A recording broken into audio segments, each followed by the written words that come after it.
Hey, if you want access to the transcripts, the show notes, and the links talked about as part of this episode, you can head to Seven, so the word all spelled out, SEVEN, hyphen health forward slash 333.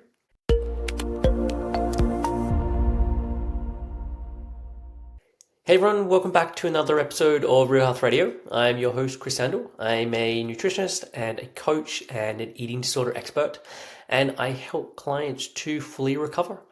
So before we get on with today's show, I just have an announcement that I'm currently taking on new clients.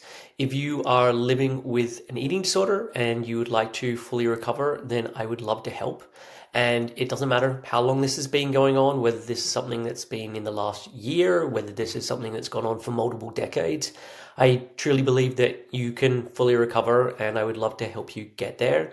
And I know that the idea of full recovery can seem so far off in the distance, or it can seem so unattainable, but I truly believe that everyone can get there, and I would love to help to demonstrate that to you. So if you're interested, you can send an email to info@7-health.com and just put coaching in the subject line, and I will get the details over to you. So on with today's episode. Today is a guest interview, and my guest today is Charlotte Markey. So Dr. Charlotte Markey is a professor of psychology and chair of the health sciences department at Rutgers University, Camden. She's a world-leading expert in body image research, having studied body image and eating disorder behavior for nearly 3 decades. With experience as a scientist, teacher, writer, clinician, and parent, she's passionate about understanding what makes us feel good about our bodies and helping others to develop a healthy body image. Dr. Markey is an author of 5 books, including the Body Image Book for Girls, Being You, the Body Image Book for Boys, and Adultish, the Body Image Book for Life.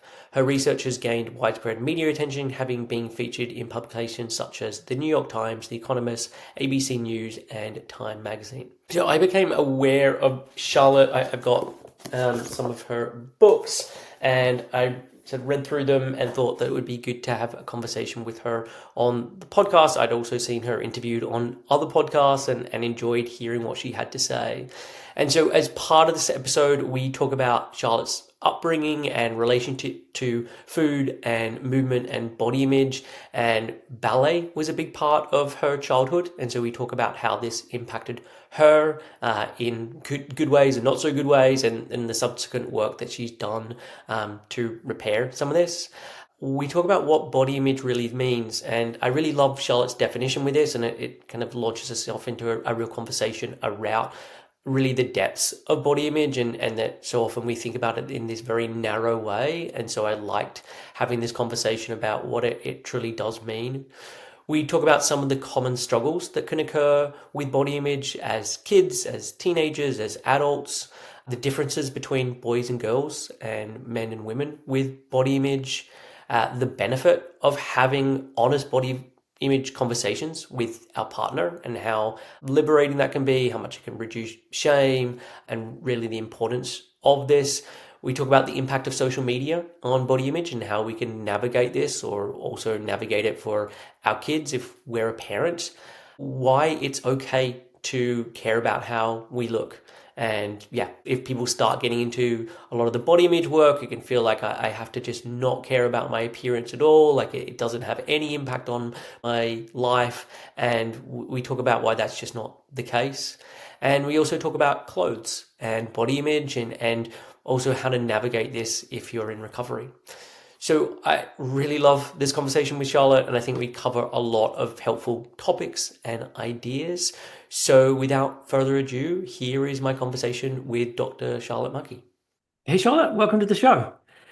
Thank you so much for having me. So look, you are a researcher and an expert in body image, and I know you've been studying this for a very long time. I think studying body image and eating disorders for nearly 3 decades. So I think that's what our conversation is going to be about today. As a starting place, do you want to just tell listeners a bit about you from a background perspective, who you are, what you do, what training you've done, that kind of thing? Yeah, of course. So I'm a professor of psychology at Rutgers University in New Jersey in the States. And I've been at Rutgers for this is the end of my 23rd year somehow. Okay. I grew up in California, and so when I took this job, which is on the East Coast, I thought it would be for a couple of years. And how many times have all of us said something like that in our Yeah. adult life? Well, I'm originally from Sydney, and I said, "Oh, I'll just move over to London for a couple of years," and we're 22 years on, and I've not So left. Well, exactly the I've left same. London, but I haven't left the UK. Yeah, Yeah, yeah, exactly the same. I should have caught that. I'm proud of myself usually now for as an American being able to figure out the difference between Australian and British and Irish and other accents, but I didn't catch that right away. Maybe yeah. you've started to sound like you're from the UK. I never had a strong accent to start with, but I either get you don't sound Australian at all, or you haven't lost your accent, you sound very Australian, depending on the person. Yeah, it's funny. It's funny. But anyway, so yes, I started studying body image and eating behaviors and eating disorders during my undergraduate studies. So since the 1990s, and then went on to earn master's and PhD degrees as a health psychologist. And I do original research. So actually trying to ask questions and collect data from usually hundreds of people and try to understand answers to those questions. But I also try to then translate that research to more diverse audiences outside of just the academy. And that's what's led me to write a lot of articles and books. And the most recent set of books is the Body Image book series, which was actually, or is currently still being published by Cambridge University Press. And there are books for girls, and there's a second edition of that book coming out next year. The Body Image book for boys. Adultish is a book for young adults, and I'm also working on a book for women. Okay, awesome. So look, if we go back to you before all of this, like growing up, what was food like for you? What was food like in your household? I'm just trying to get a sense of how you found Yeah, your way into the work that you're in.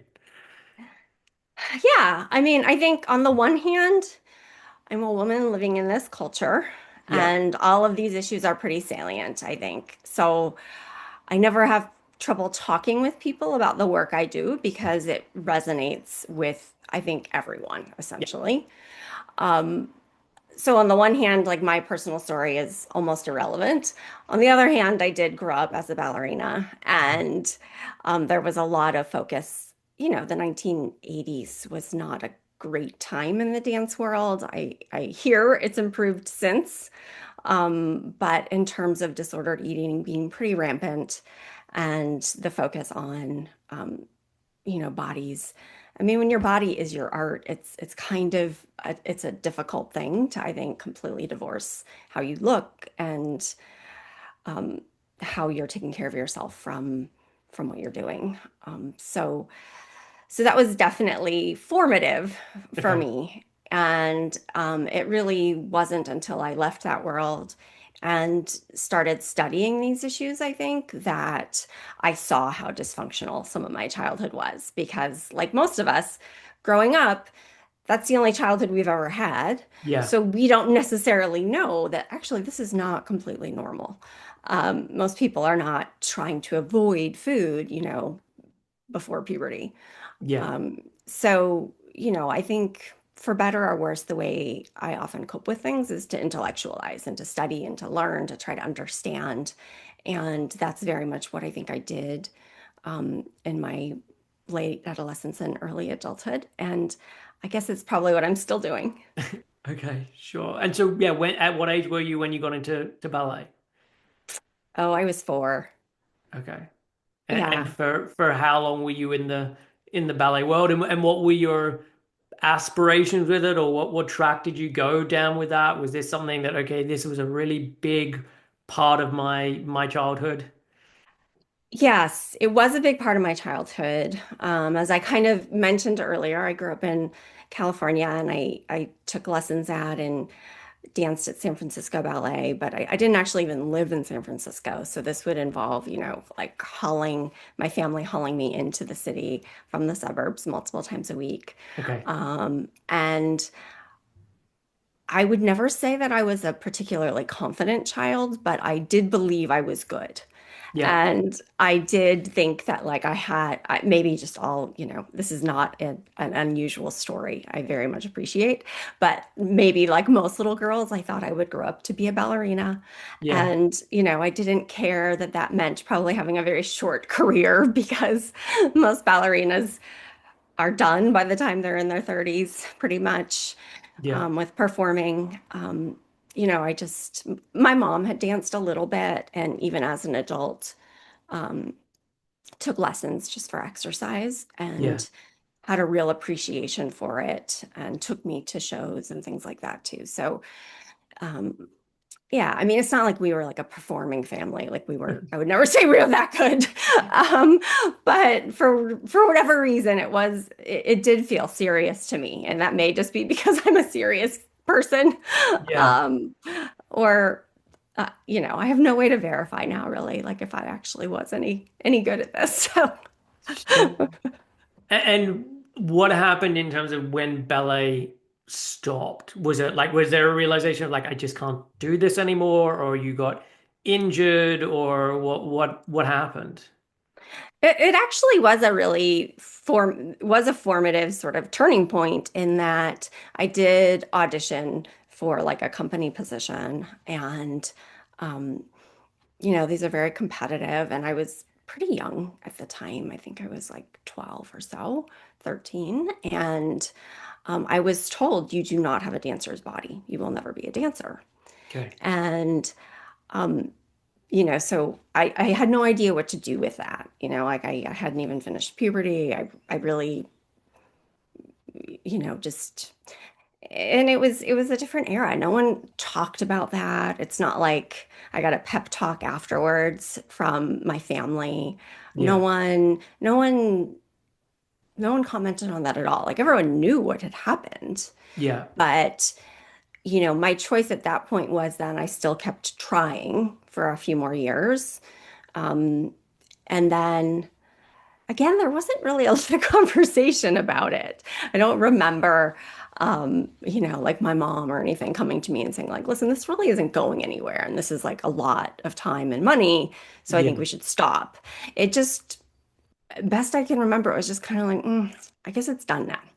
Like around the time when went to high school, to not always be traveling kind of away from people to do this other hobby. So yeah, it just kind of faded. But I think there are some scars Yeah. from that era of my life. And And do you remember at the time receiving that news and how crushed or otherwise you were when you heard that? I do. Yeah. Yeah. I very vividly have memories of, the room where I did the audition. And, there was like a table with three people sitting there watching me. And Yeah. then afterwards, I wasn't the only one there for that whole audition, but then afterwards, like the girls were called in one by one for like the results of, what they thought. And my mom was with me, and yeah, I remember being just, kind of devastated. And again, just not really even knowing what to do with the information Yeah. I was given. Um, so yeah, Yeah. Which is so tough because it's not like, oh, it's unfair that you didn't reach the pinnacles of ballet. Like, not everyone gets to do that, but no, you would hope, and we just know more now in terms of let's have a conversation about this right. and Yeah, how do we navigate that yeah, and not sort of just pretend it didn't happen or let's just hope it goes away. If like being able to yeah, acknowledge how much time you spend on this thing and how important this thing is in your life, and you've just got some fairly devastating news, and yeah, how do we help this young girl navigate this? yeah, yeah. I mean, parenting has changed a lot since Yeah, you know, my parents' generation to me as I have young adult children now. And I tease them that then someday they'll be parents and they'll probably be, the pendulum will swing the other way or something. And they'll be Yeah. saying, like, why was it you were always talking to us? Why were you so indulgent of us? Why were you so interested in us? Why didn't you just let us do our own thing? Right. Yeah. Because that's the way these things seem to work, where there's like these kind of back and forth a little bit in terms of sort of culturally how we view, almost everything, right? Parenting, politics. For sure. At some point, you always like it feels like we've reached enlightenment, and then you go forward 100 years, and it's Right. like, oh my God, why did they used to think that thing? Right.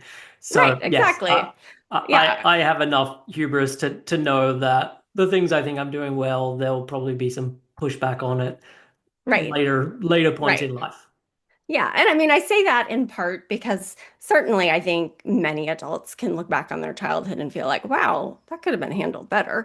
Yeah. But I also think it was very much the way I was brought up concerning food and bodies and body image, Yeah. and even just the pursuit of dance for that matter. Um, that was in a context of a particular time frame. I mean, I don't mean to completely defend it because there was a lot of dysfunction Yeah. there's a lot of things that like I said, all of us could think back on our childhood and wonder, wow, why didn't someone have a conversation about that or Yeah. whatever? But that's not what people really did. Yeah. For sure. And so what happened in terms of it sounded like there was some pressures on you to look a certain way, eat a certain way, do these things for ballet. As you transitioned out of that, what happened in terms of your relationship with food? And I mean, I don't know, while that was going on, would you thought of yourself and again thought of yourself later on when you've got some perspective on this? Would you categorize yourself as having disordered eating or an eating disorder during that time?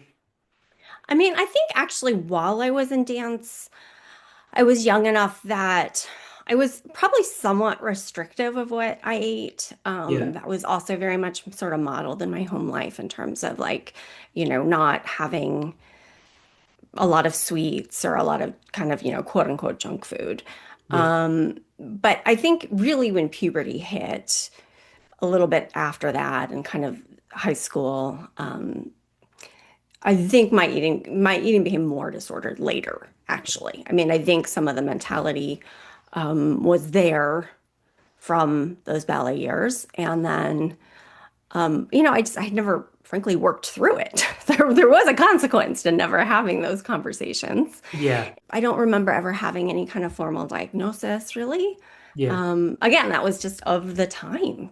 This was like the late 1980s. So, the study of when you look at the study in the literature of body image and eating disorders is kind of just starting really around that time.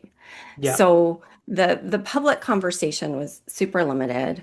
I do remember being taken to, like the family doctor because I had lost weight at some point, and like they ran tests to make sure like I didn't have a tapeworm or I don't even remember. I just remember there were like a number of tests following that appointment. And there was some conversation of just sort of like, we need to do our due diligence here and make sure there's nothing sort of physically really wrong. Yeah. And I remember even at that young age thinking, there's nothing physically wrong, you guys. Like, you could just ask me. I'm pretty sure that's not it. But like, Yeah. that wasn't again, the time. That wasn't really the way people approached it. And I think there was a certain amount of appropriate, like, let's make sure we're rolling everything out and let's figure out what's going on. Yeah. And then once sort of like everything physically seemed okay, I was like, all right, well, just I guess we're good here. Yeah. Um, and I think it was a bit of a struggle for a few years. And then at some point, I kind of half jokingly say, like, I think I just got hungry, and I mean that almost metaphorically, Yeah. right? Like I think that at some point, the restriction and kind of almost like desire to control or police myself or please others or, all of those things. Yeah. It just, I couldn't articulate why, but it just was like, I just can't do this anymore. Like, this Yeah. doesn't make sense. Like, it just stopped making sense, I think. And it Yeah. wasn't one day. Yeah, for sure. certainly. It was kind of just a gradual across maybe a year or so. And I think the evolution, like for many people, and this is, almost a cliche story, so I don't always share it Yeah. because it's again, as someone who studied these issues for so long, I've heard other people retell almost this exact same story to me. Yeah. I don't, I know better than to think it makes me particularly unique. Um, but like all those other people, it was then for probably at least a decade, kind of a learning and unlearning and divesting from certain belief systems Yeah. and becoming literally, a psychologist in the process that led me, many years later to where I am now. And I think that, something I'm grateful for and I've appreciated about my career is that as the context shifts, right? As society shifts in ways, there's new topics to explore. There's new things I'm studying and thinking about and Yeah. personally continuing to evolve as I think about because, when I started doing body image research, there was no social media. Yeah. For a very long time, there was no research on social media and body image. And so, I've been able to do some of that with my students in my lab at Rutgers. More recently, weight loss medications that Yeah. um, are, I'm going to say, relatively effective prior to past iterations, anyways, of weight Yeah. loss medications. This is a whole new phenomena. And so in my lab, we've been able to do some research on that lately. Um, and then certainly as a parent has parented children from 0 to almost 18 and almost 20-year-olds. And then also now reaching my own sort of midlife, I think there's all these different kind of junctures and questions that come up as you're on your own personal path too. So the context changes and there's more issues and ideas to consider and we change. Yeah. So Yeah.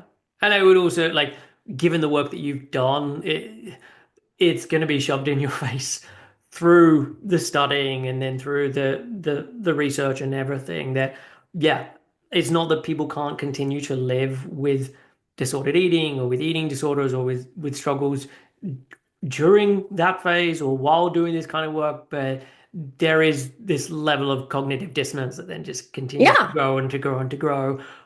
Or you, as you did, okay, I now start to do this work. I yeah. recognize, as you say, I just became hungrier. I wanted more than just this. Yeah. And I think too, um, it's just, I don't know, in some ways maturing almost maybe, right? Like as we mature as individuals and as people who are trying to learn and understand ourselves and the world around us. My views have shifted a little bit about a number of issues across time. When I was in graduate school, it was sort of the beginning of the years when everyone was talking about the obesity epidemic. And if Yeah. you wanted to get funding to do research, to study weight or eating, you were writing grants to study obesity, the obesity epidemic. Yeah. And now in my field, like you are disparaged for even using the word obesity. Yeah. So, I mean, the like I said, things change, and certainly I've evolved in ways I think because of that. Yeah. So let's start with the sort of topics that you're covering in the books and the topics that you write about and do research on. Let's start with the term body image, and I would love for you to define it and how it's defined in your work.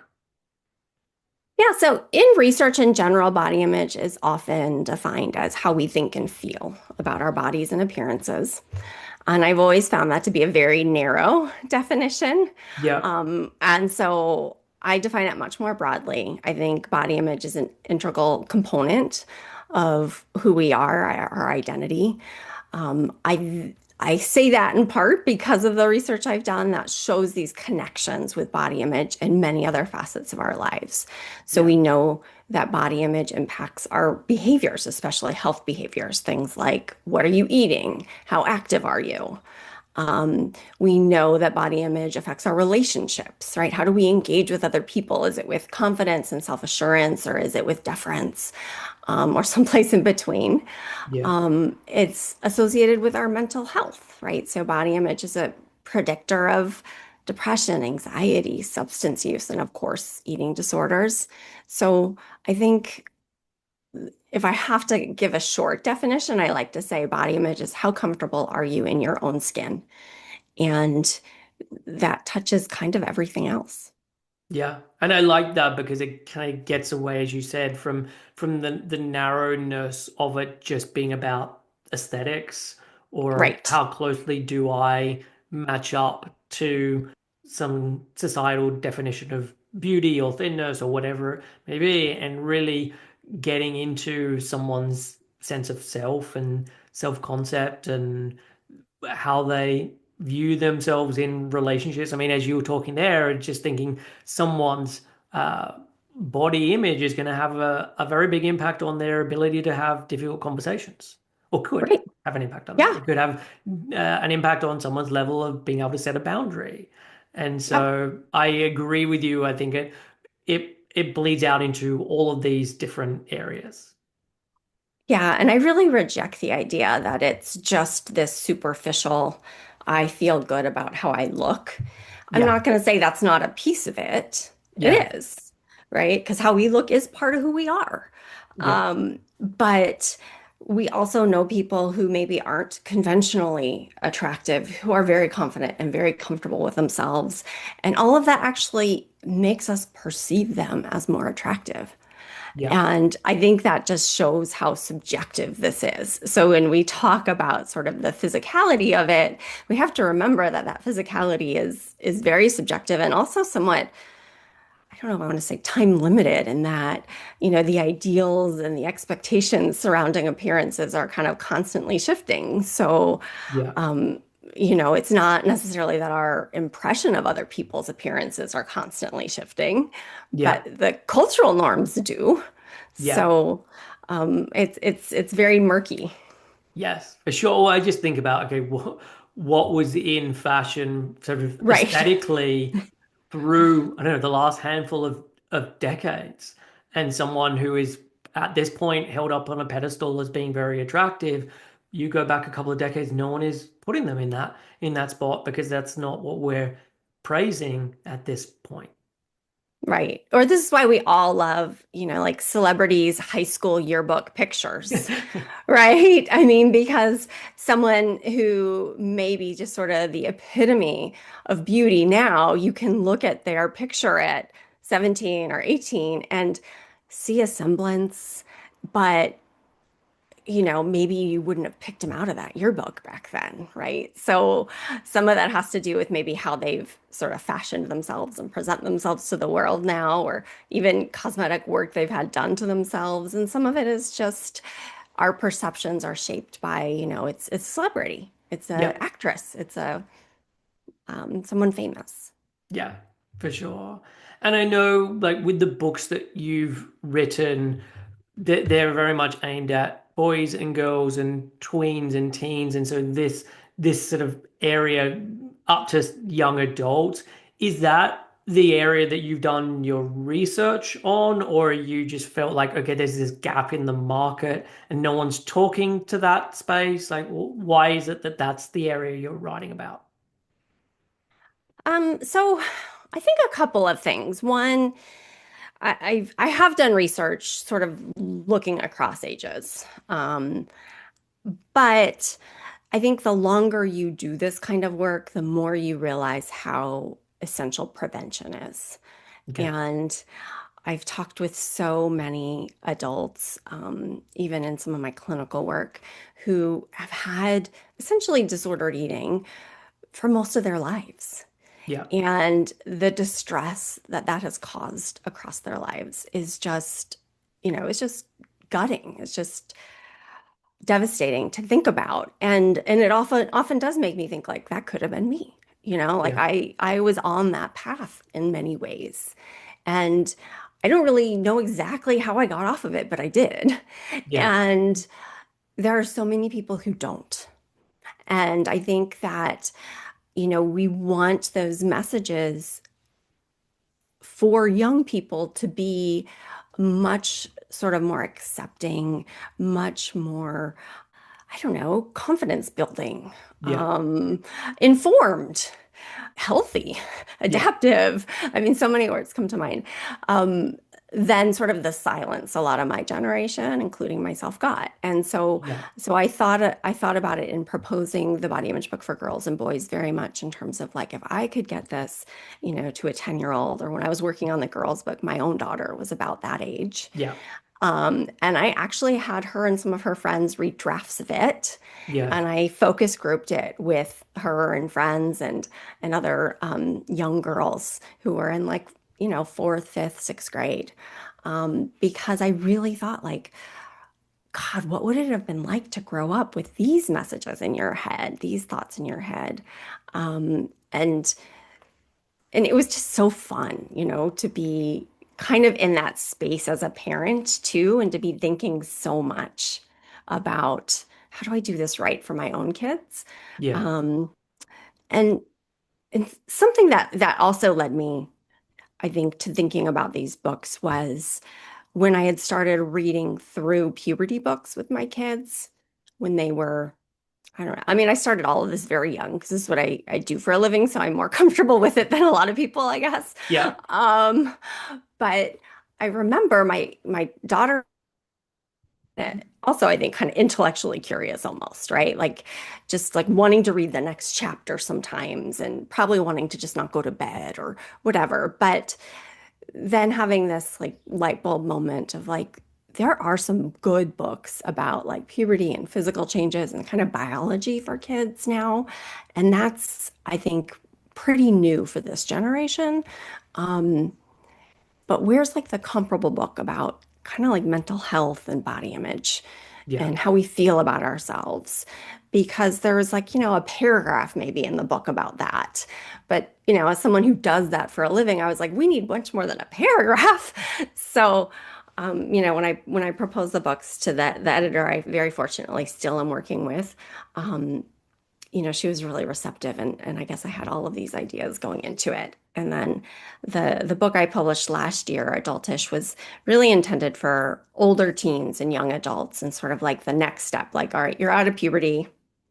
You're transitioning into taking care of yourself and being a grown up, and yet now there are new things that may be triggering concerns. Like you're in your first serious relationship, you're going away to study at a university, how do you navigate some of these same issues as those elements of your world start to change? So it was a little deeper dive into some of the topics.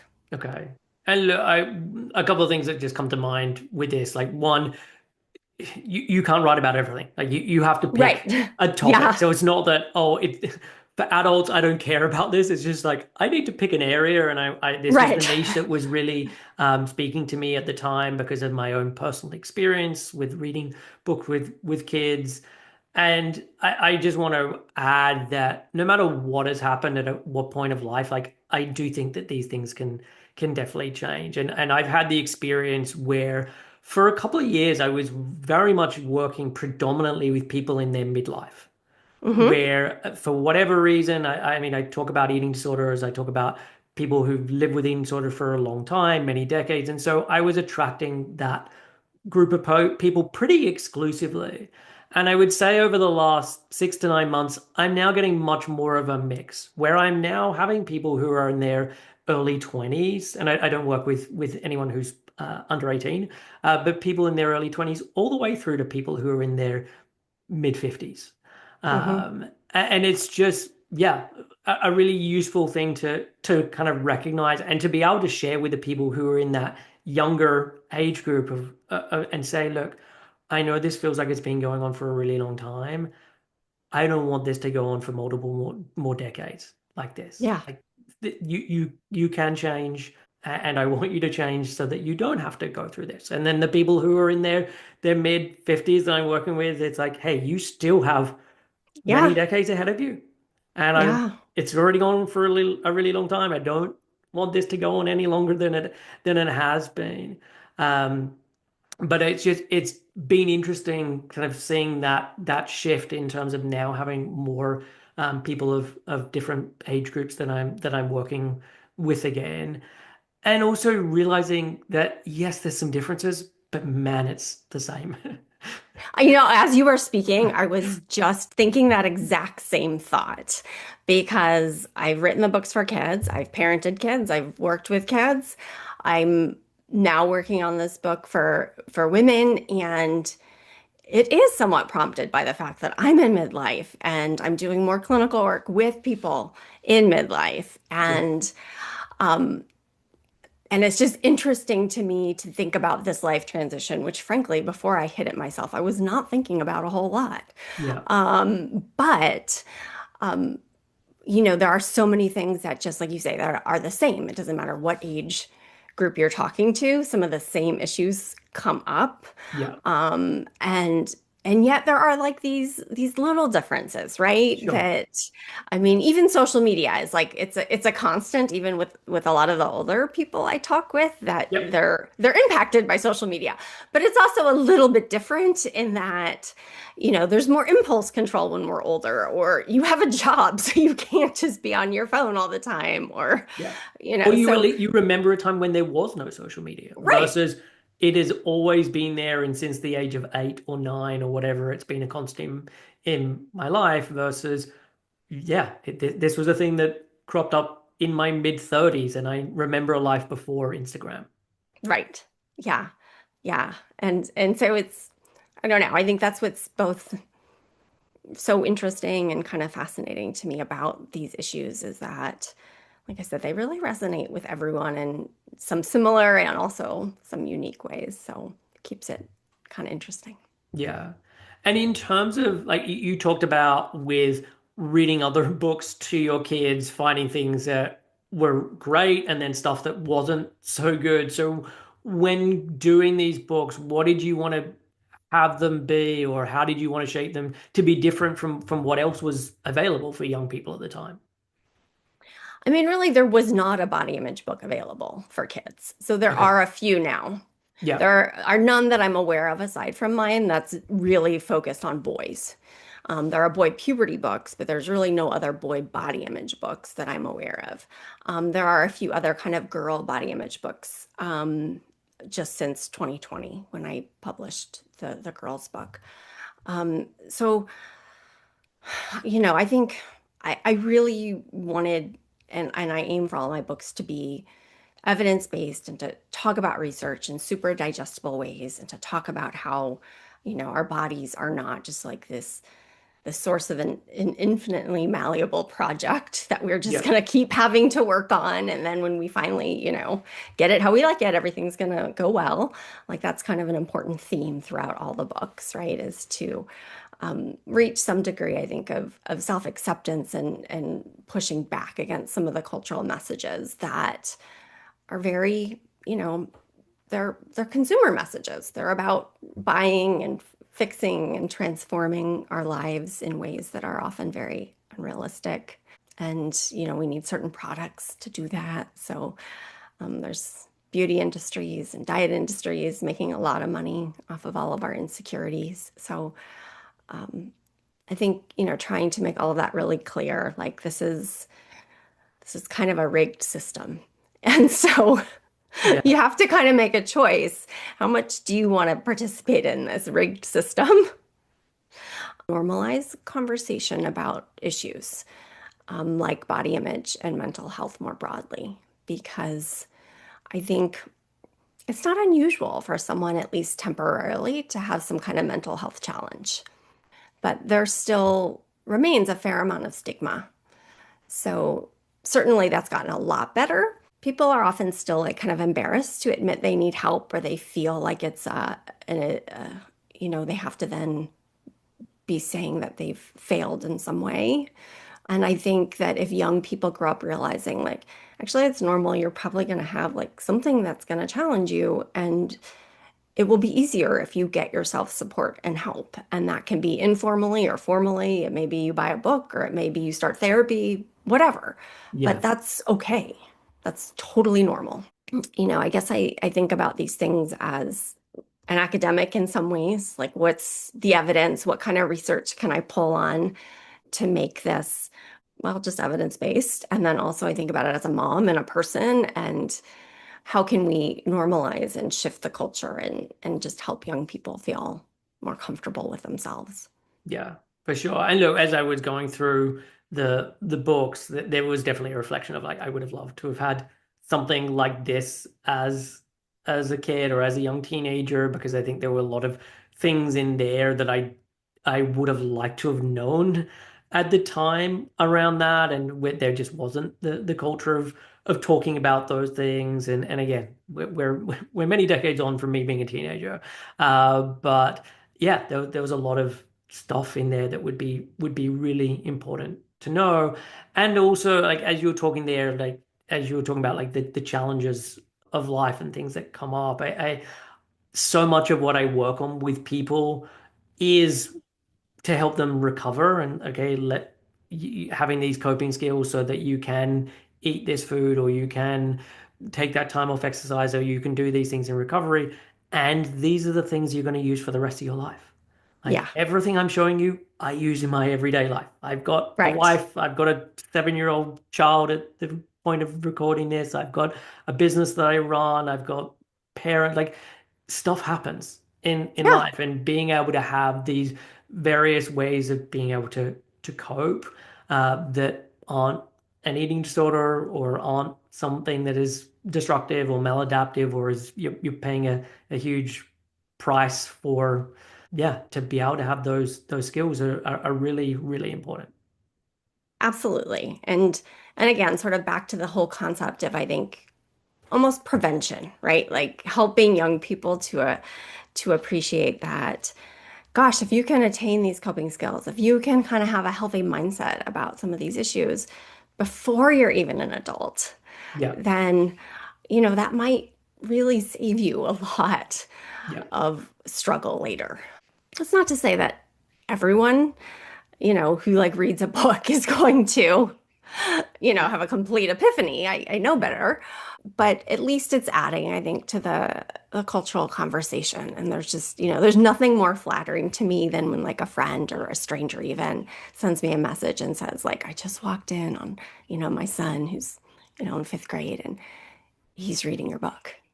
And I just like snuck back out because he was like really into it, right? Because kids often will, just like I remember my son with the puberty books would be like, "Ah, do I have to read this with you?" Or, "Oh, this is embarrassing," or, yeah, and then I remember just kind of leaving it in their room sometimes and being like, all right, well, we won't have to talk about a lot of it right now, but I'm going to leave this here, your house, because my son was saying that they were looking at it when he was over there.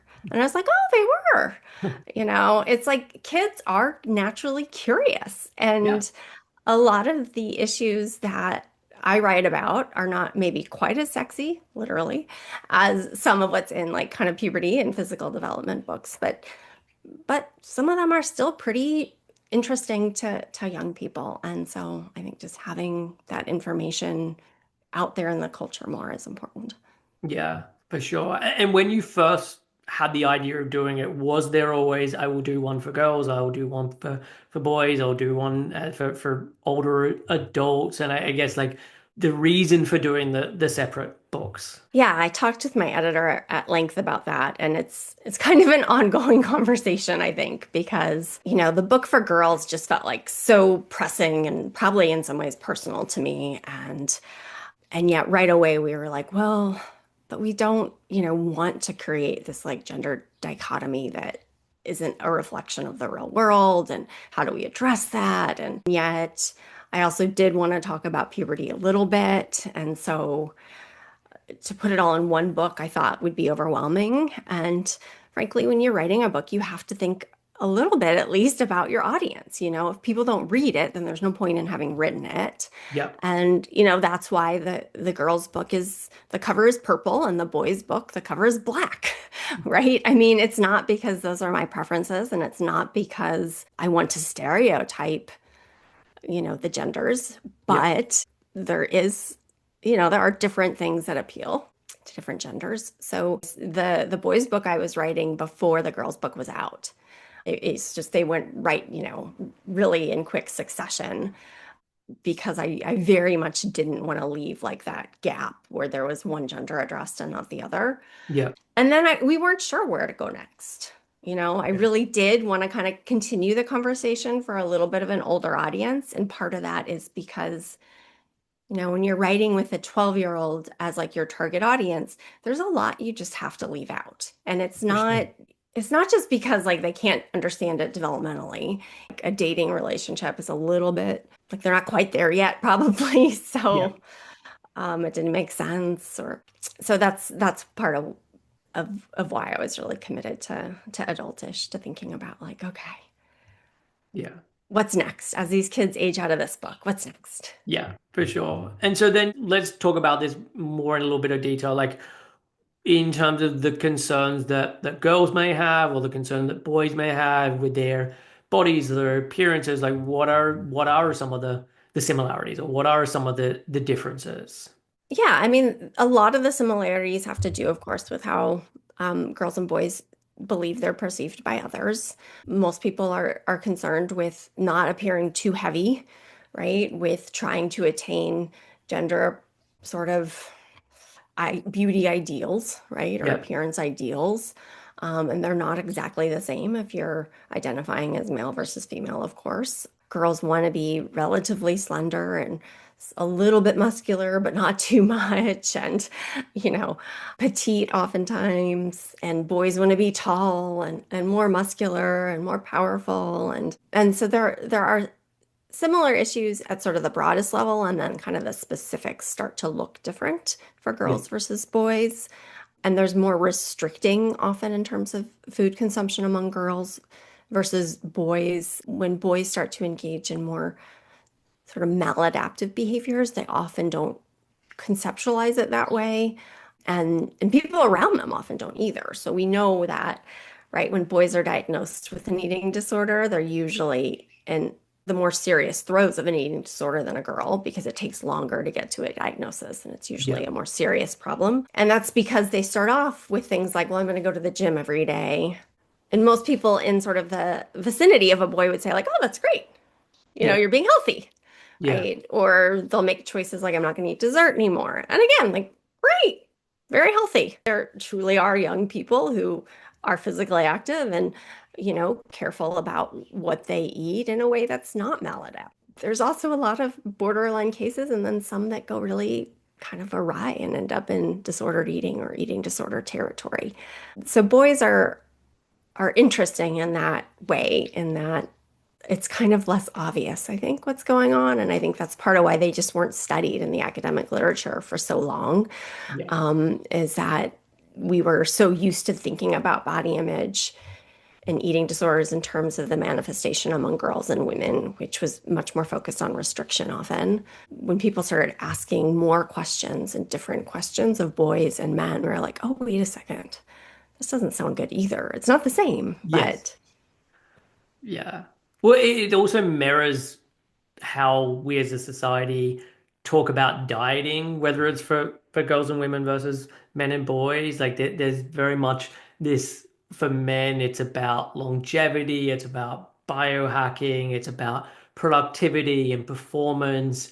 And especially if that's then connected to I'm doing this sport, it's like, well, how can you be making the track team or how you can be getting to this elite performance or how do we connect this into okay maybe you're going to get a scholarship if you go off to university and all of these things where it very much can fly under the radar and it mhm. can look very much like dedication and all of these things that are very praised and it's not that it can't happen in the same way for girls and women but I think just often the way that it's portrayed with men, it becomes even more difficult to be not under the spell of, well, this is just about health and this is just about someone who is very, very driven.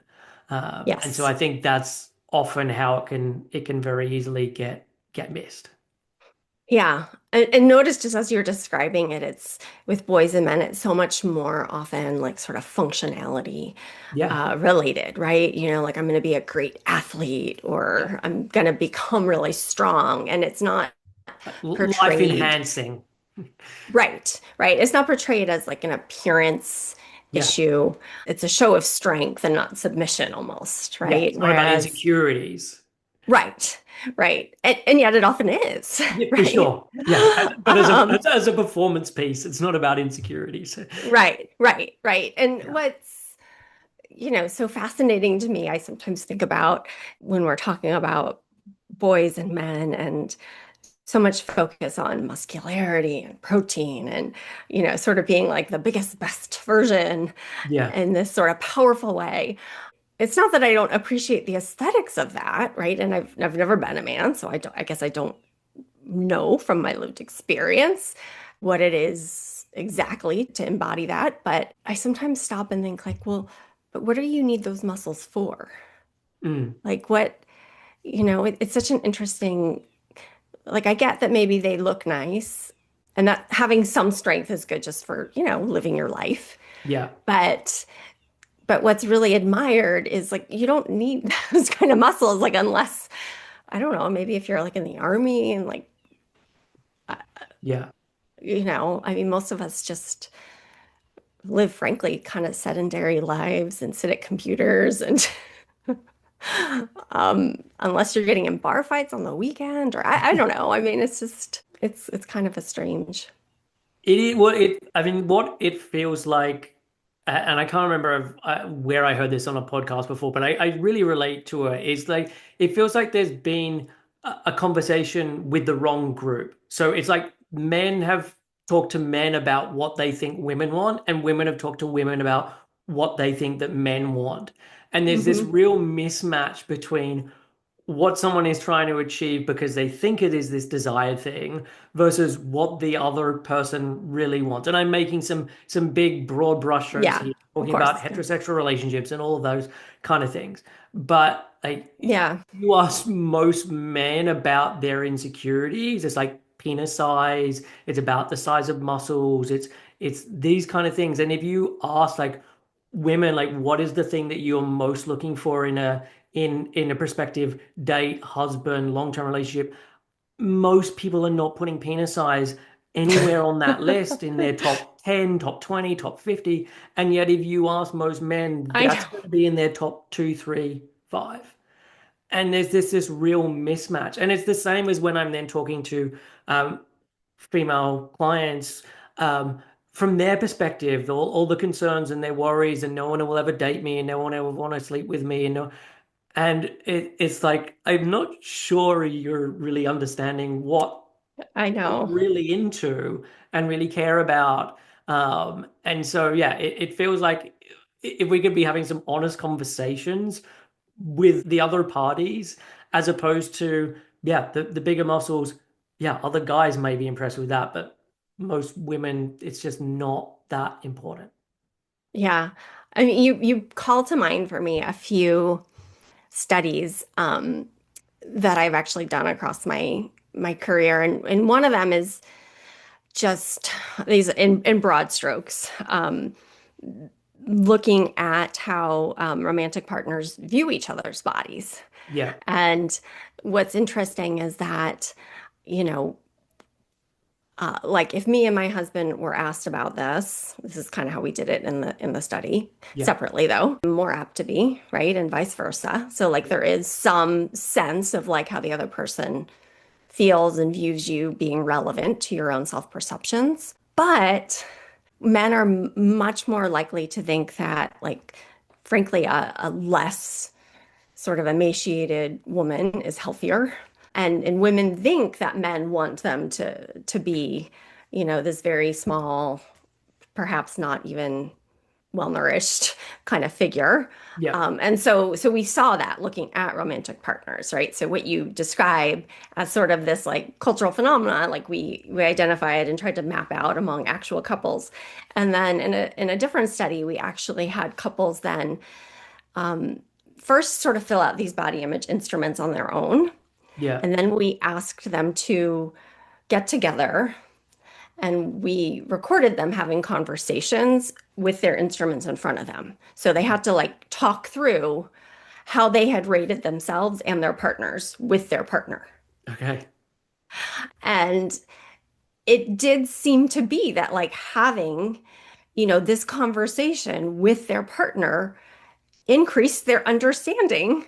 I know this is like so intuitive, it shouldn't almost have to be a study, but it increased their understanding of what their partner thought about them, Yeah. and improved their body image a little bit. Because, like you say, we just don't have those honest conversations very often. Yeah. And, you can imagine when we then introduce this task to couples that, like, right away people just kind of freeze and I'm are like, like, oh, please don't make me do this. oh my gosh, right? And then we'd say, it turns out we actually have not really used these videotapes in any productive research way. But, we'd also layer on like, oh, we'll be recording you do this. Um, and, there were a lot of jokes initially. I mean, this was over 10 years ago now that we did this study, but um, I did a lot of the data collection. I had a lot of people helping me too, students and graduate students, but I did a lot of it, and it was a very hands-on, labor-intensive effort to do this kind of work where you're having people in real life come in and then making them talk actually. But it was also just really, once they made their jokes about like, oh God, we should have driven separately here, or, you know, this isn't going to go well, or whatever it was. It was also just so rewarding to see exactly what you just described. Like if people just communicated with the right people about these issues, it would work out so much better. Yeah. Yeah. And I think once you've communicated this once, the amount of shame that then can come down from being able to have that conversation. And look, it's not right to have that conversation with everyone. Not every Yeah. partner is going to be the receptive partner that you need in that conversation. But being able to have that kind of a conversation with the right kind of person, especially like we're talking about teenagers and young adults, like having one of those things at a young age can then really set you on a great track for the rest of your life to be able to say, okay, cool. Every time I get into a new relationship, we're going to have some conversations about this. I'm going to be able to say, what are my preferences? Where do I have struggles? All of these kind of things where, yeah, otherwise this stuff is in the background when we're not having those conversations. I'm talking about this very personally of like, there's lots of stuff I wish I'd very Yeah. much done differently. Um, and sort of getting to this stage later in life and going through therapy and recognizing like, oh, okay, it would be a lot easier for me to just have a difficult conversation that then turns out to not be that difficult the second and third time I then have that conversation. Yeah. Yeah. And I mean, I think also not to like keep bringing it back to books for kids and not to suggest that this is, you know, more of a panacea for what's going on in the world than of course it is, but I do feel really strongly that having this information available to young people, and I want more books, it's like it's not just my books, it's like I want more books, I want more conversation, I want more, web pages. I just want to be a small part of it, but I'm not trying to take over the market. Yeah, And I do think then if we can reduce that shame is so lonely, yeah, right? And there's so many of us who grew up with some degree of shame and loneliness and not having had good conversations with people who could, maybe offer reassurance or just say, like, actually, no, like, I don't care if you have muscles. Like, what for?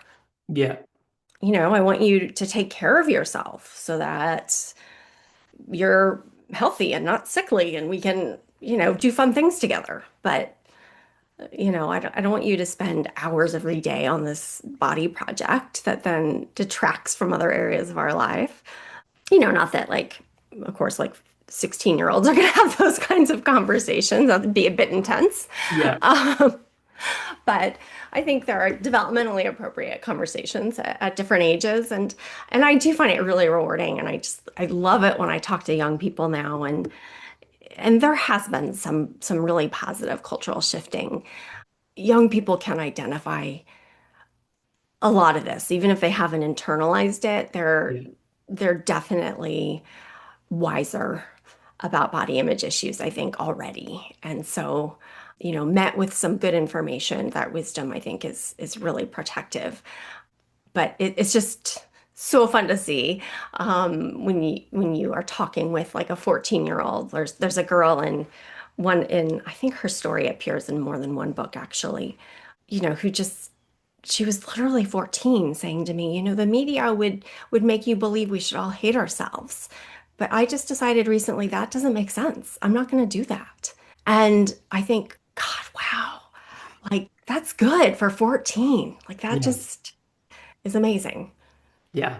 Yeah. Yeah. There's people who have that moment of enlightenment at age 50.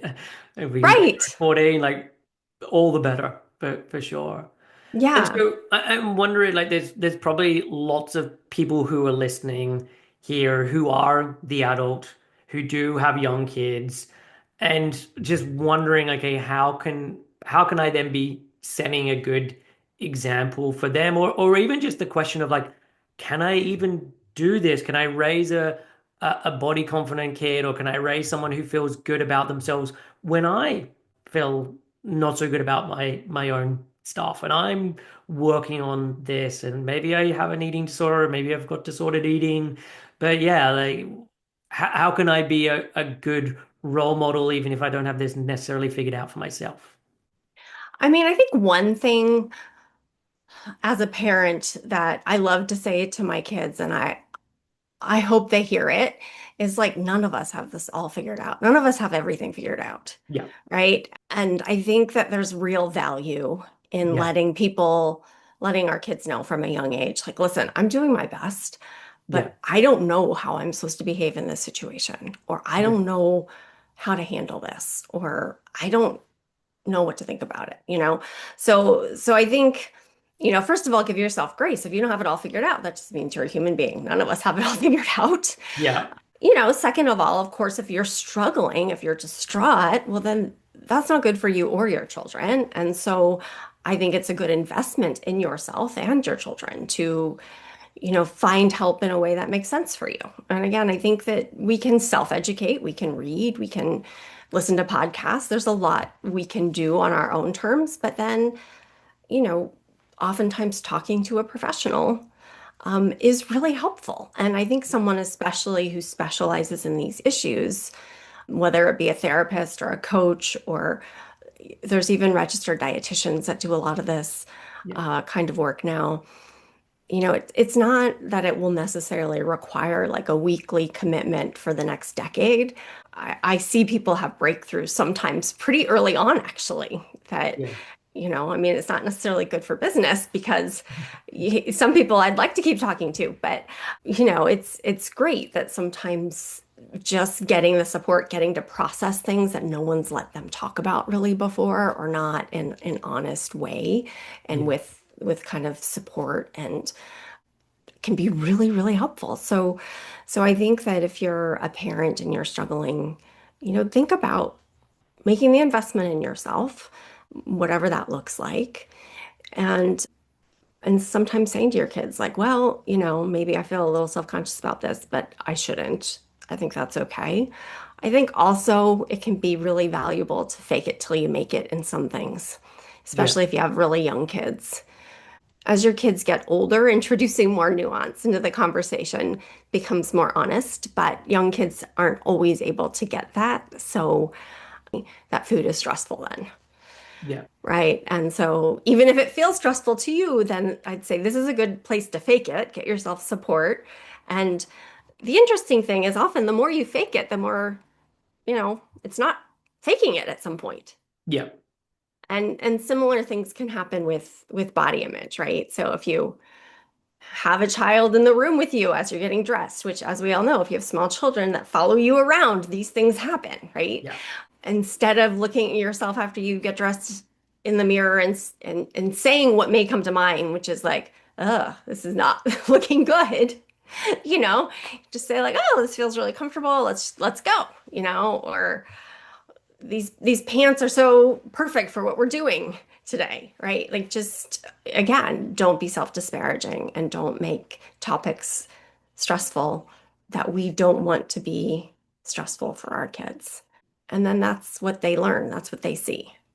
Yeah, for sure. And I think what I've also noticed with clients or a couple of things. One, often as they have kids, there's this recognition of, oh, I would never want to speak to them disparagingly in about their body in the way that I've naturally started to do it to myself.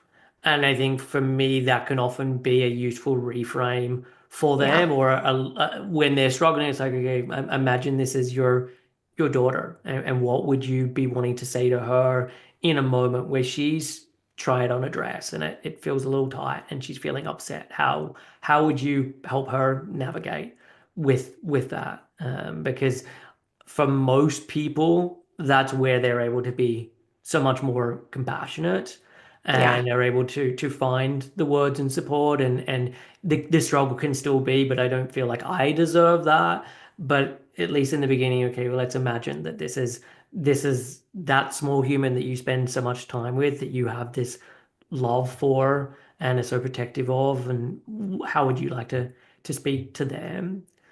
And then I think the other piece that comes up is there can be insecurities or worries when that child reaches a point where that was a difficult point for them. So, for Hmm. example, they've reached puberty and they're now starting to put on weight and they're in a bigger body. And that was the point when this adult had their mom or dad take them to Weight Watchers, or this was the point at which they had this thing happen at the school dance.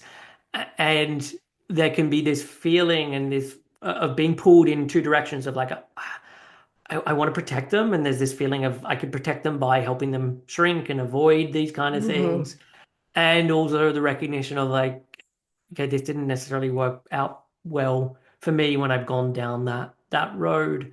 And I think that often gives someone a chance, if they're open to it, of really doing some good work with their kid, and also doing some reparenting with themselves of like, okay, you're getting a chance to do the thing that you would have liked to have happened when you were that 12-year-old, when you were that 14-year-old, of someone sitting you down and having a conversation of like, I know people have been saying these things to you at school, and I know that must be so hard.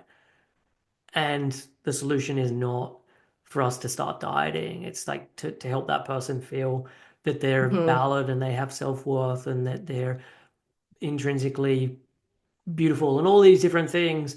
And be able to give that to them in a way that is also then giving it to themselves. Yeah. Yeah. I love the way you said that. I think it's so true. And I hear so many stories from parents who say, there was this turning point, there was this pediatrician doctor appointment, there was, this kid at school who made fun of them, there was the parent who took them, God, the parent who took them to Weight Watchers. I feel like that should be like the title of a book. My mom took me to Weight Watchers Yeah. because it's crazy how often that comes up. Yeah. And sometimes I actually wonder if those parents, were going someplace themselves and weren't even really realizing what they were doing to their child, and Oh, bringing them. Like I think sometimes it wasn't like they thought the child needed to lose weight. They were just introducing them to like this. I mean, sometimes they did think that, yeah. but sometimes I think maybe they didn't, but the child still internalized so much of this experience. And yeah, so there, I hear those stories so much from parents, and so often they're very committed in this sense of I am not doing it this way with my own kids. Yeah. Or if this was to happen to my kid, I will protect them, right? Yeah. It's a very fierce, almost visceral sort of sense of like, I was not protected and I will protect my child from this, like at all costs. I Yeah. just tell me what to do. And there's not just one thing, of course, to do. Like you said, a lot of it is kind of reparenting yourself and being self-compassionate and accepting of yourself and also that means sometimes that you're going to make mistakes, of course, as a parent. So, even if you are really dedicated to being a better parent in this regard, you're not going to get it right all the time. Parenting is supremely humbling. So, fortunately, your kids are somewhat stuck with you typically, so there are redos. So when you make that comment you didn't mean to make, that was like your own parent's voice in your head coming out. You can still circle back and try your best to make amends or say, I didn't really mean to say that. It's totally fine to have another serving of ice cream. I Yeah. just kind of wish you didn't do it before dinner sometimes. Because, Yeah. whatever. For Explain sure. yourself.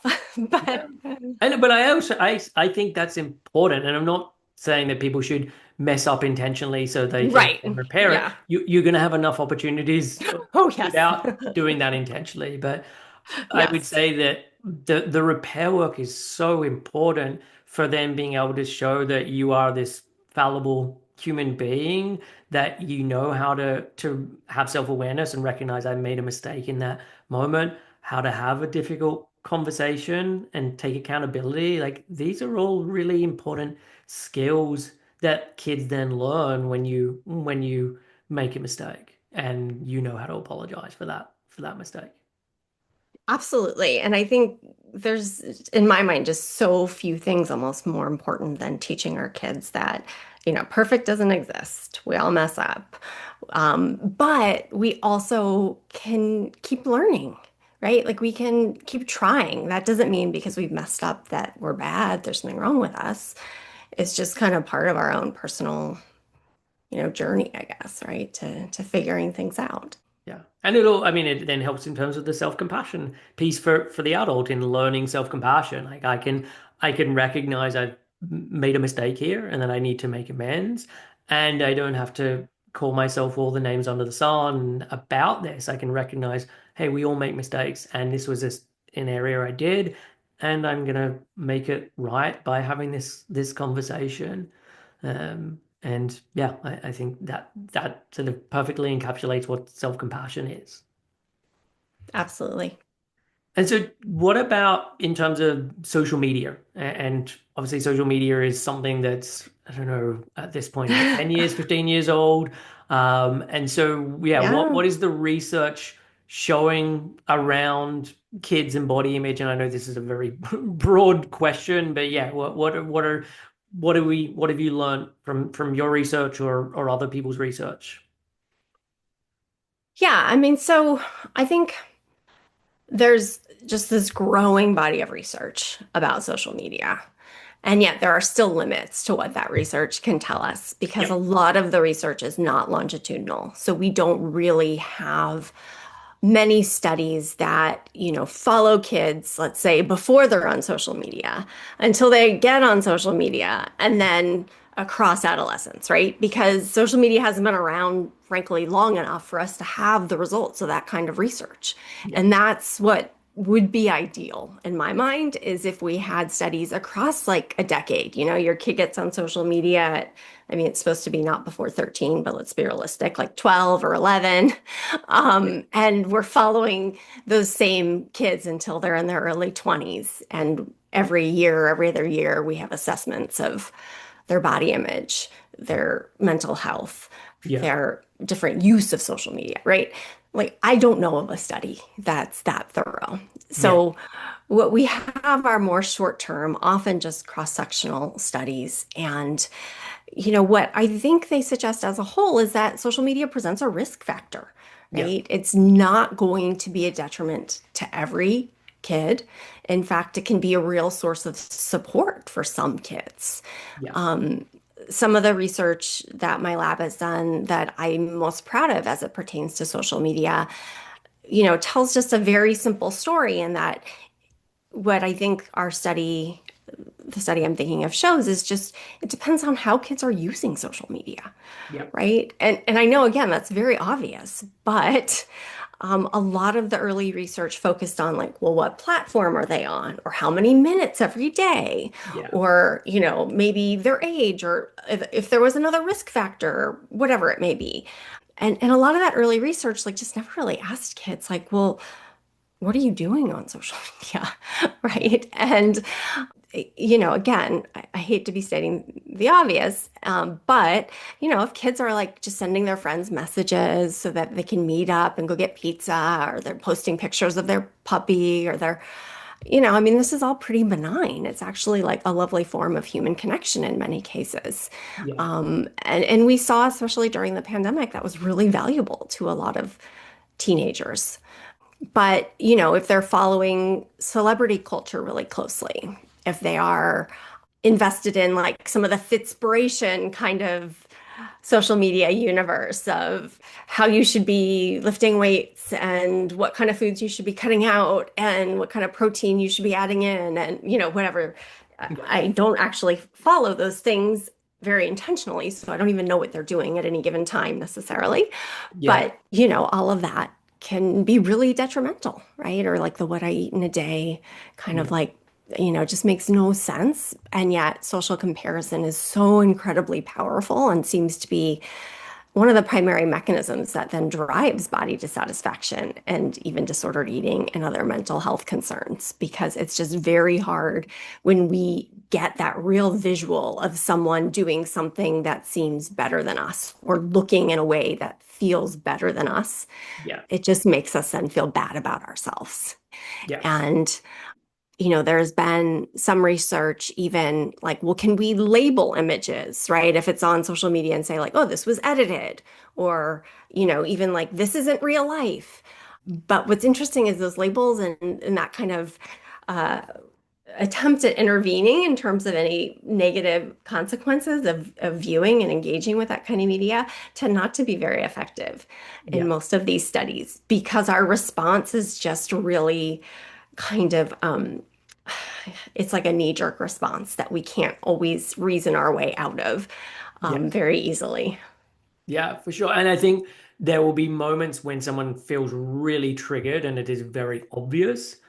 And then there's lots of other ways where it's just subtle information that's under the hood where people are like, oh, I don't actually think I'm really impacted by social media or advertising or whatever. Like I know that they Photoshop things. I know that they do this. Like it's not Right. having an impact. And it's like, no, it clearly is having an impact on you. You are not above this. Right. Like the only way you're getting above this is like you're not consuming it. But it's Right. going to have an impact on you just because you're a human being. And Absolutely. we all compare. It's not something we're going to ever stop doing. It just happens. It's like when that happens, what do you do with that becomes the more important piece. And I Yeah. do also like that you started this by saying, hey, it really depends, and it depends on what social media they're consuming, and that there's some things can be much more helpful than others. Like I've got a 7-year-old son. For the first 3 years of his life, we did no screens. We were like really adamant, like screens are bad. We're not doing any screens, especially at that time of life. We shouldn't be doing it, and very much on our high horse around that kind of stuff. And now at this point, he uses an inordinate amount of screen time. And actually, it's really regulating for him. The way that he is, the way that his mind works, actually being on a screen is a really good thing. And yes, we do other things, and that's not the only thing that he does. But it's really interesting when I then hear conversations around like we kids shouldn't be on screens for more than 3 hours a day or blah blah blah. And I'm like, okay, that we need to be thinking about this in the context of the individual and what they're spending their time on. What are the other things going on in that person's life? What's going on Hmm. in terms of their relationships? All of these different things. Because yeah, there are some people where spending 8 hours a day on a screen is not a great idea, and for other people, like that's actually a really useful thing for that person to be doing and is very helpful for them. And so I think that there can be the same sort of nuance when we're talking about the social media piece as well. Yeah, I absolutely agree. And as you were talking about your son, you made me think of when my son was little, he was my first child. And I think with your first child, you start off idealistic. Yeah. And yeah, like by the time we had my daughter, like we had already lost all of that. I mean, they were very close in age. And so It was just like survival of the fittest right away with her. But with him, we did have those moments at least of like, okay, we're not going to do this. We're not going to do screens. You know, but speaking of, regulating and using screens for good, he was just so like kind of high energy. We could not get him to sit down and eat. Yeah. The only way we could actually get him to like sit down and eat is if he was watching something also, and we were like tricking him, like putting, I mean, it's like the opposite of what anyone who studies these issues would tell you to do, right? Like Yeah. there was no savoring of the food. There was like, it was literally like for whatever reason, his, sort of physiological makeup was such that like it just was impossible. And then, he's like, we have a baby screaming also in the house. Like, no, no, you need this, right? This Yeah. is regulating, as you say. I love that word. And there's really no reason to believe that. I think even as we're older, that sometimes screens or some of these cultural influences we malign can't have some benefits. Yeah. So I think part of what is problematic about media in general is that it seems to condition us to think in extremes, right? Yeah. And algorithms drive that. Um, and yet, in fact, I would say that how we think about media itself shouldn't be in extremes. It shouldn't be all or nothing necessarily. It's like, well, how are you using it? What is it doing for you? Like for us, this is our job. We're doing this for work, Yeah. essentially. So it's just, I don't know. I do worry about the extremes and the sort of polarization of so much of the conversation. And I don't mean that politically speaking necessarily as much as just in terms of health also, because those sort of loudest voices, squeakiest wheels Yeah. get the most attention often, and that is problematic. But um, I don't know that that means we should do away with the messenger, so to speak. Yeah. And so what is the advice that you have for the parents with kids or teens with social media? Is there some general guidelines that you have? Yeah, so I think, I would delay it with social media. Yeah. Um, and and I think the context here really matters. So for me, I always felt sensitive to like not wanting my kids to feel ostracized or unable to connect with their peers. Yeah. Some parents are a little less sensitive about some of that, and maybe that's a good thing. I'm not actually sure. But I think your kid's sort of social network matters, and so it can become sort of individualized. But we do know that the media looking at negative consequences of social media does suggest that like, the 12, 13, 14-year-olds are just more vulnerable. They Yeah. just don't have the same impulse control. Some of this is physiological. There's just limited prefrontal cortex development at that point in our lives. And we're not very good at being able to identify sort of what's real from what's not real. And abstract thought isn't very evolved. And so there's reasons to hold off if you can, if it makes Yeah. sense for you and your family. And some psychologists will even say hold off until 16. I think those psychologists must not have children, frankly. I don't know any parent who's lasted that long Yeah.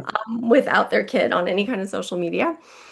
But I guess hold off as long as you can, maybe.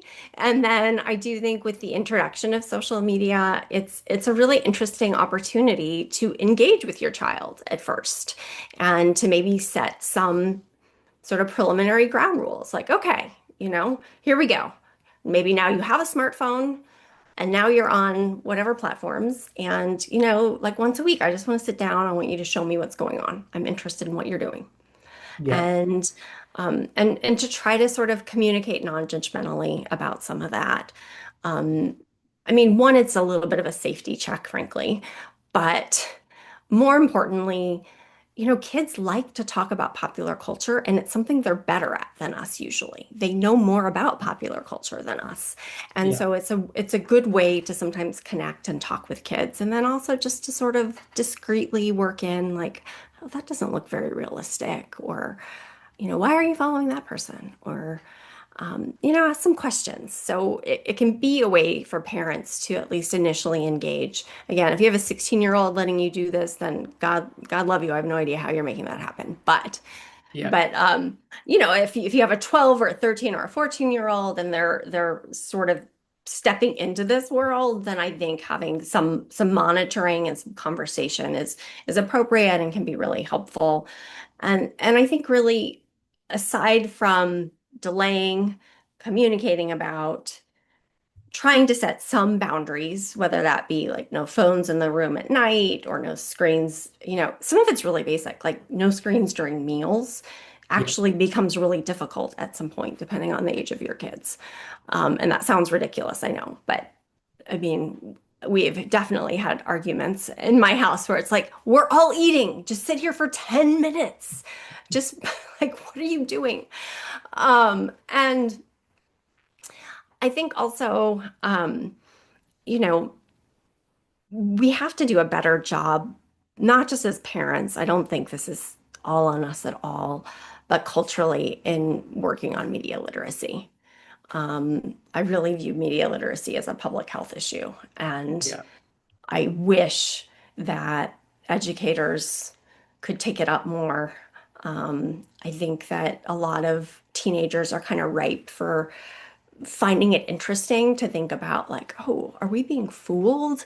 Like where's the advertisement here? Where's the promotion here? Where's a lot of that is interesting to young people, and it's a Yeah. really sort of powerful and good developmental period to be talking to preteens and teens about media literacy. And then in theory, when they're on TikTok and they see some, diet or health regimen, Yeah. they can broach that with a little more wisdom Yeah. because we're going to all be exposed to pseudoscience and misinformation, Yeah. and and we're all going to fall prey to it sometimes because often it's very compelling. Yeah. But if we can limit that, then I think that would be a huge win. For sure. And look, even if something's not pseudoscience, it's accurate information that doesn't leave you feeling good.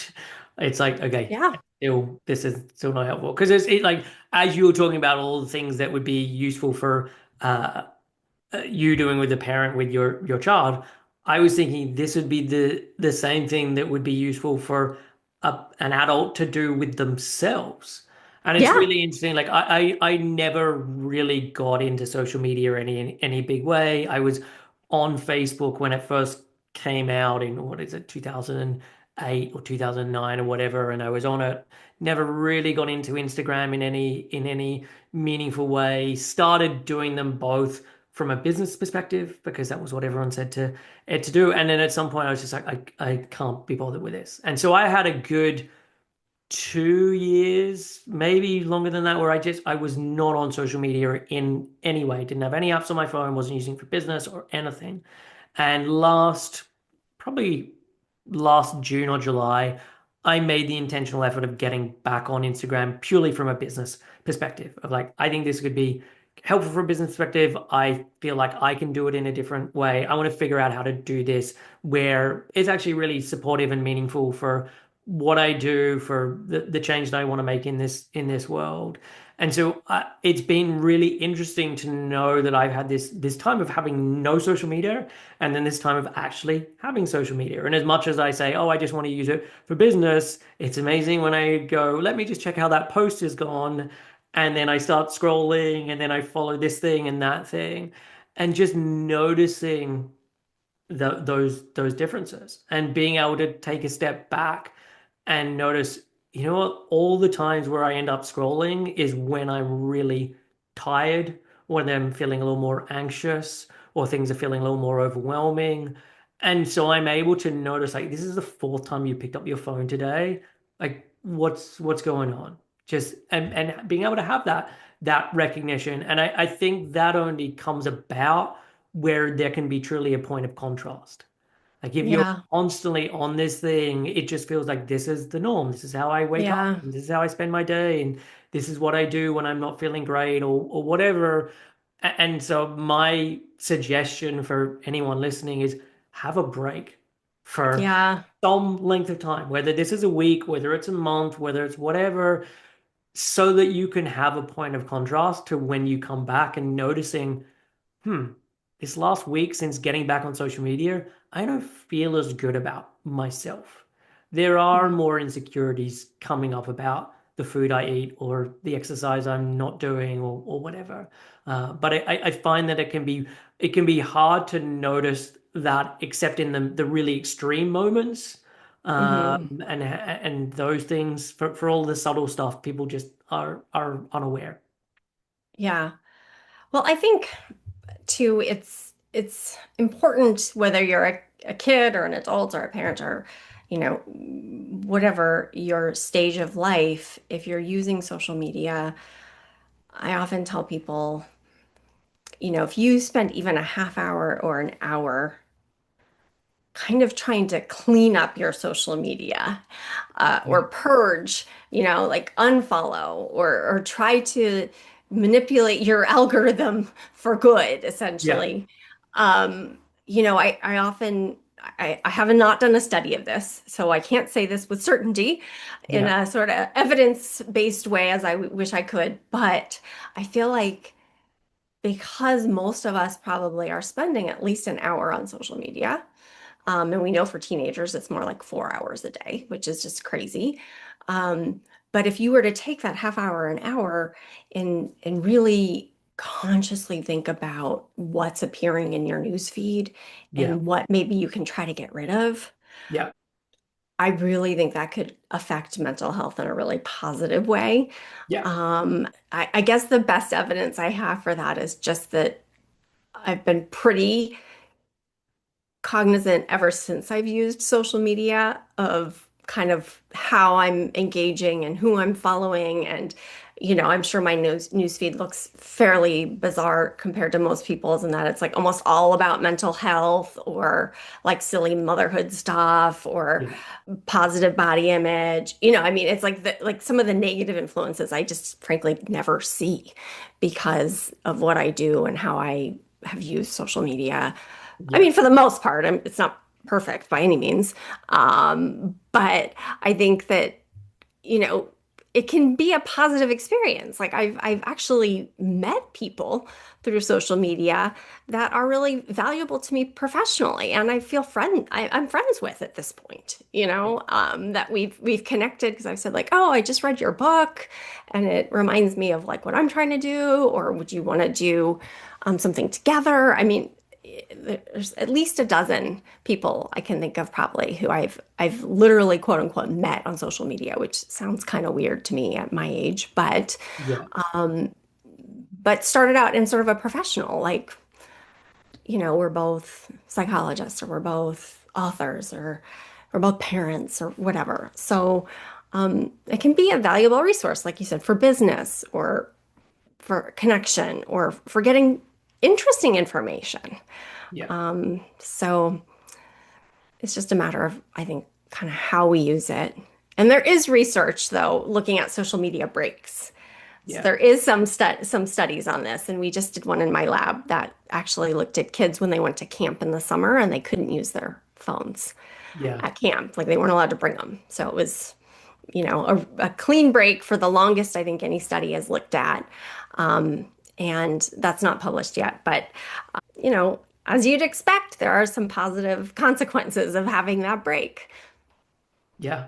Yeah. I can definitely understand that. And again, I know from me coming back on it how much the algorithm is impacted upon by what you're then clicking on and yeah, like what you're following, all of those things. I had an experience recently where I don't know how something about art came up in my feed. Either it was a great painting or someone doing something or whatever, and I clicked on it and read through it, and then like the next and I started following them the next day. Okay, there was two or three of those things that were coming up, and I was like, oh, this is actually really, this is interesting. I like seeing this. And so yeah, you click on a few more things, and then before you know it, like that becomes a little more of what's showing up. And the difficulty with this is someone can be in a spiral and not in a good place and click on a couple of things, and then okay, now we've suggested that this is what we want to see more of, and now you're trying to get out from under that for a while. But I do agree with you. You can set it up in a way where actually I'm seeing some really lovely supportive stuff that is genuinely helpful. Yeah. And I think too, like you said, it actually the algorithms are so sensitive. And I talk about this as if I really understand the science behind algorithms, which I'm sure I don't at all. Yeah, But I think that you click on some mental health messages that are valuable to you, that are positive or that are affirming, and you're yeah, going to get more of those. yeah, And actually, in some ways, that's kind of cool, right? Like it's just a matter of then people sort of manipulating what they see to benefit them. And so, I mean, I think it's possible we'd all be better off without social media, yeah, but I'm pretty sure that the cat's out of the bag here. I don't think that's going to happen. yeah, So, in the absence of that being a viable option, then I yeah, do think that, you know, make a point to click on things that actually feel good for you, that yeah. are informative or assuring or interesting, because then you get more of that and then it becomes a much safer space. Yeah, yeah, for sure. And so, just thinking of some of the other topics or ideas that you cover in the book that would be useful to touch on with the remaining time that we have. And one of the ideas that you get across in the book is that it's okay to care about how you look. And I think there is obviously a lot of nuance with this, but yeah, talk about this and why you think this is important for kids to understand, or for teens, or for anyone to understand. Yeah, so psychologists sometimes talk about this in terms of like adaptive appearance investments and maladaptive appearance investments. Yeah, And I kind of love those terms because I think that, it's not a dichotomy, of course. yeah, It's more complicated than that. But, for any one person, you might be able to somewhat put sort of your behaviors and habits into one of these two buckets. yeah, And, so for some people, an adaptive appearance investment is spending time like grooming their hair, right? Like that's something they maybe enjoy or they feel good about. It doesn't take that much time. There's really not a huge downside to it, right? So I'm not going to demonize that or say there's anything wrong with that, right? yeah, Um, I think for most people, because dieting has been shown to be ineffective and harmful and predictive of disordered eating, it's a maladaptive appearance investment for most people. yeah, I say most just because I want to leave room for like the one exception, I guess. But if you are trying to adjust your eating and activity habits with the goal of weight loss and you're engaging in behaviors that aren't really sustainable, then that's just over time not going to be adaptive. So it's maladaptive. yeah. If you're engaging in behaviors that are risky in some way, right? And sometimes people will use some kind of drugs or other substances like steroids, let's say. Yeah, I'm going to say that's pretty risky. That's a maladaptive appearance investment. yeah, Um, And I guess why it's really important to me to identify that sometimes this is adaptive is that I think it's really unrealistic to just say like, oh, and we just shouldn't care, yeah, right? I mean, we have data to suggest that yes, people do react to how we look. We know that. We experience that. To pretend that's not happening feels, I don't know, dishonest. yep, You know, I'm not saying it should happen. I'm not saying that's how I want the world to work. But I mean, we know it does to some extent. And I think also how we present ourselves to the world, it's not just about trying to meet appearance ideals, right? I often think of it in terms of like professionally, I'm a professor. I go stand in front of a lecture hall and I teach students. And if I showed up in my pajamas and I hadn't showered in a week and, you could tell, um, it would probably be perceived as a sign that I was not well, right? Like that there was something mentally going on because it's a sign of respect for my students and for what we're doing in the classroom that I try to show up looking like a professional. Yeah. Um, and that's not the same thing as like I'm trying to look attractive necessarily. I'm trying to spend some time like grooming, right? And wearing clothes that would be considered sort of professional looking. Yeah. Because I do take my job seriously and I do respect my students and I want them to respect me.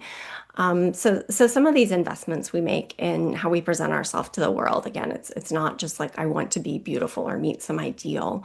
Um, there are other connotations associated with caring about how we look.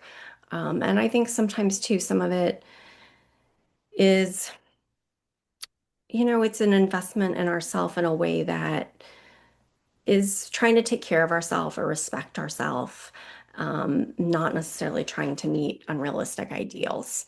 And I guess I say that more thinking on sort of the side of like grooming kind of behaviors Yeah. than, more just distinctly appearance behaviors.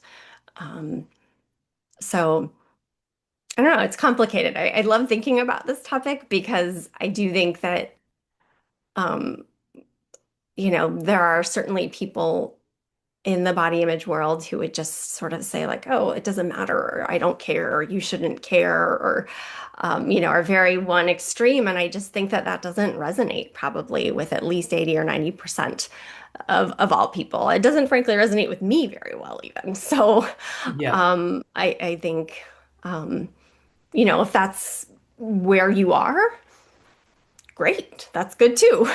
Yeah. Um, but we all should feel some sense of body autonomy, and body autonomy means, doing stuff to our bodies that we want to do sometimes, right? That we think maybe enhance our appearance, and maybe they don't. Maybe no one else sees it that way. Who knows? Yeah. Yeah.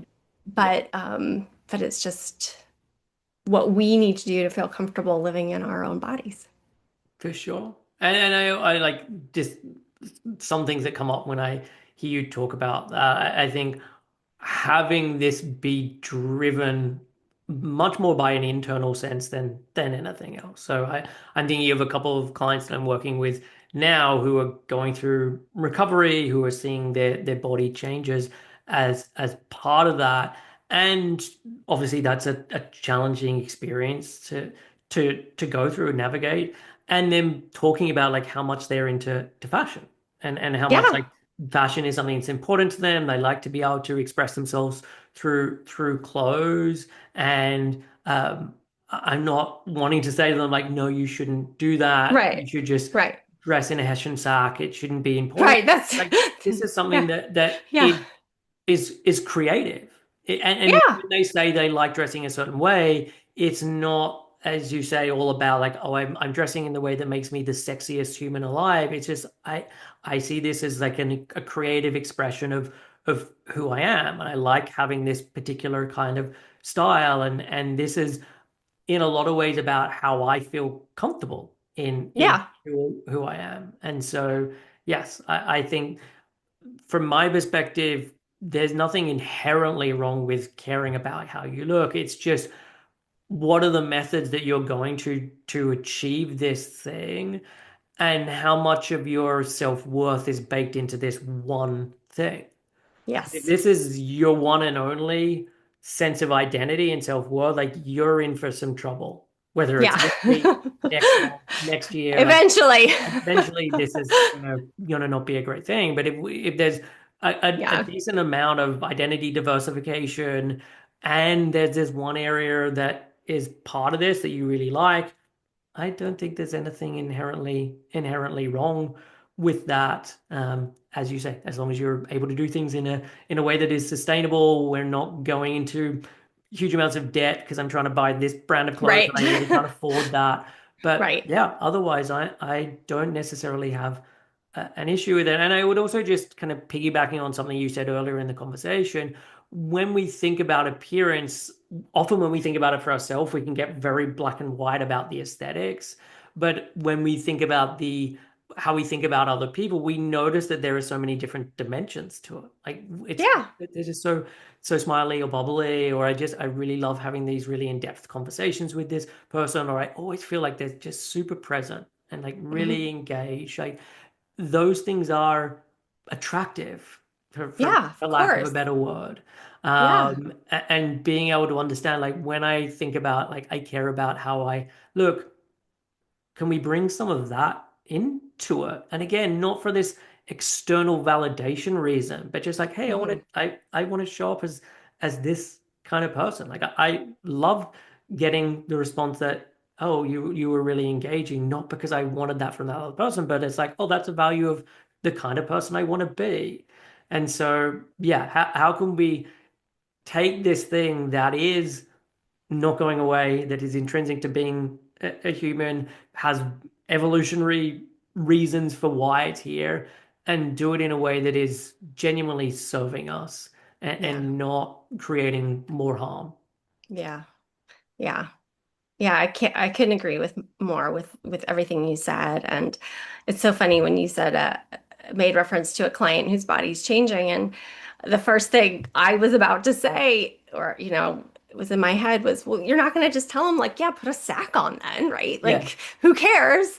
No, I mean, I often tell people in similar situations, like, well, is it within your means to buy some clothes that feel comfortable to you, that yeah, feel good, that make you feel like yourself, yeah, And, um, maybe that's not like the long-term solution. Maybe that doesn't really buy you a positive body image per se, yeah, but it doesn't hurt necessarily, right? I mean, yeah, I think at least as like a short term, like, hey, I'm kind of having a tough time with this thing. Um, can I at least just feel comfortable? Because, especially when we're talking with people who are in recovery from eating disorders, and oftentimes that means a change in weight where they're getting bigger. And to then be wearing clothes that feel restrictive yeah, is just like a constant reminder of that. And yeah, it's really, really stressful. It really is, it really can impede, I think, recovery to have that sort of, like a physical reminder if you're just feeling that discomfort. Um, so it's really not just materialistic or fashion or, yeah, about appearance. It's about, being comfortable in your body and allowing for your body to change because all of our bodies change across our lifetime. Even if we're not in recovery from an eating disorder, we're going to get older, we're going to get sick, some of us have children, some of us, you know, get injured. yeah, Things happen. yeah. And I also think that it can be part of the acceptance process. If like I could only buy clothes that felt comfortable or felt fashionable or whatever when I had this smaller body, and I can't do any of that as I go into this bigger body, or this bigger body is like a temporary thing, and I think I'm gonna get out of the quote unquote overshoot and then I'll get some new clothes. Like I think it just keeps people stuck as Absolutely. opposed to saying, hey, like, yes, I know there's a financial piece connected to this, but yeah, can you buy some nice stuff? Do you need to go on Vinted and get things secondhand, or do you need to sell your own stuff on Totally. Vinted to get these things? Yeah. Like, in the same way as I think a massage is more than just about the physical touch. It's like Yeah. telling yourself, like, I care about me and I'm doing this thing to support me. I think the same thing Hmm. about the clothes piece. It can be really important to say, Yeah. hey, I know I'm in a bigger body now, and I still want to buy things that are comfortable, are fashionable, are an Right. expression of how I want to be. Yeah. Absolutely. Yeah. Yeah. Well, look, Charlotte, this has been a lovely conversation. I feel like I could chat with you for a I lot longer know. than just this. But where can people be going if they want to find out more about you? Yeah. agree. First of all, I feel like this has passed incredibly quickly. So it's good that you're going to cut us off. Otherwise, like 3 hours from now, we might still be talking about these issues, and I would still be enjoying it, I'm sure. Yeah. Um, but yeah, so I'm on the internet at thebodyimagebook.com is the easiest place to go, probably.